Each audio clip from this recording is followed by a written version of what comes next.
বেটা জানিস আজকে তোর জন্য একটা সম্বন্ধ এসেছিল, আর আমি হ্যাঁ করে দিয়েছি।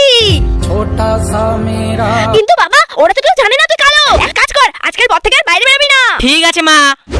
বাবা একটু জানা বাইরে গিয়ে একটু কাপড়গুলো তুলে আন না। কিন্তু মা তুমি তো বললে বাইরে যেতে হবে না। আরে তুই কি ওখানে গিয়ে দাঁড়িয়ে থাকবি নাকি? তুই তো যাবি আর কাপড়গুলো তুলে নিয়ে চলে আসবি। বাবা একটু জানা, তোর বাবাকে গিয়ে খাবারটা একটু দিয়ে আয় না। কিন্তু মা বাইরে তো রোদ্রু। আরে কাজ তো করছে তোর বাবা, তুই তো যাবি আর খাবারটা দিয়ে চলে আসবি। এই নে যা।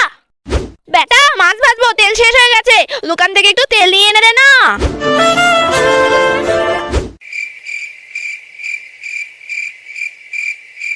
আরে বিহার মশাই আপনি বসুন বসুন বসুন। আমি বসতে আসিনি দিদি, কিছু মনে করবেন না। আপনার ছেলের সঙ্গে আমার মেয়ের বিয়ে দিতে পারবো না। কিন্তু কেন? আমি জানতাম না আপনার ছেলে এত কালো। বেটা কিছু মনে করিস না, কালোকে তো কালো বলবেই।